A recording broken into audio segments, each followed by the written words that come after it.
Something holds value when a very selected few people possess a certain item. So value rests in basically something where not a lot of people have.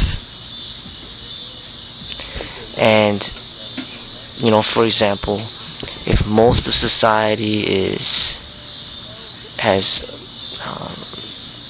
overweight and has a big gut, then the selected people who have washboard abs will be seen as something outstanding. But if it was the other way around and 99% of the population had washboard abs, then the person that is overweight or has a big belly will be seen as something special. So what I see with martial arts, for example, when Bruce Lee first came into the scene and introduced Kung Fu to the US, it was something new, and people hadn't been exposed to it before, and that's why it was such a big thing and something amazing. But now, there's so many people that train in it and know it, that it's really nothing that special anymore. That's just how the times have been changing. So basically, people have to go beyond just the martial art techniques and fighting in order to get noticed, in order to stand out more. So you see some martial artists that know a lot of acrobatic moves, a lot of gymnastic type of moves, like Tony Jaa, just doing amazing flips and amazing things with his body in certain ways. So that sets him more noticeable than somebody who just knows how to fight or just knows the fighting techniques. So the way the society works, or the way that it is that that's how all luxury items go. Mercedes is only seen as something special when not a lot of people have it. Then people see it drive down the street, and they turn their heads because it's something they don't see that often. But if everybody's driving Mercedes in the same car, then the Mercedes would no longer stand out. So then you need something above the Mercedes. You might, somebody might be driving maybe a Porsche or a Ferrari. Now, if they drive a Ferrari or a Porsche, now they're around a bunch of Mercedes, then the Ferrari or Porsche will stand out. But then if everybody gets a Ferrari and Porsche, then it will no longer stand out.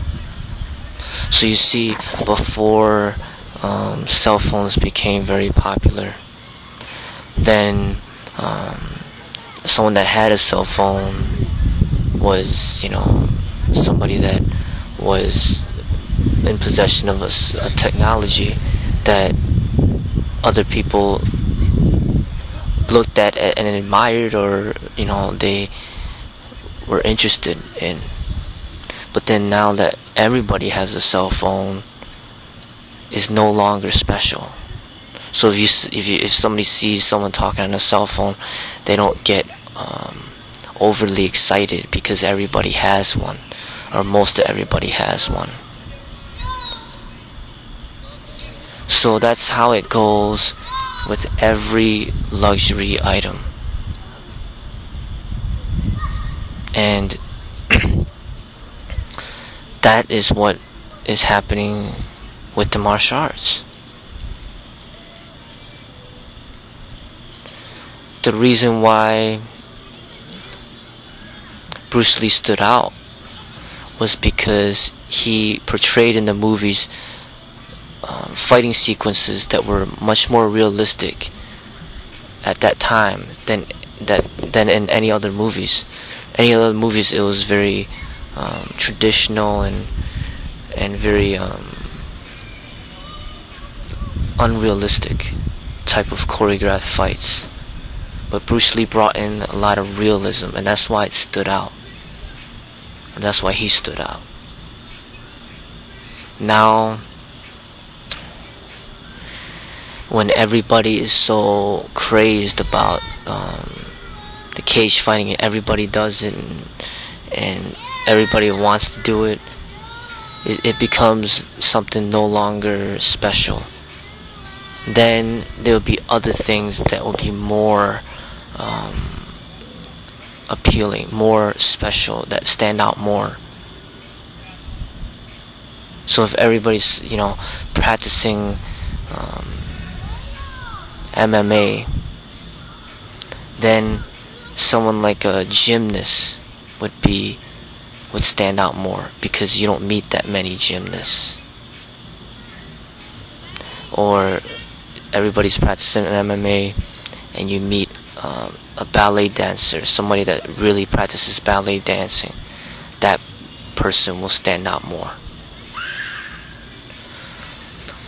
Everybody practices MMA, and then you have someone,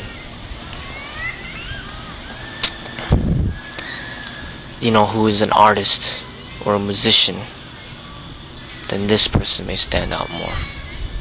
So really,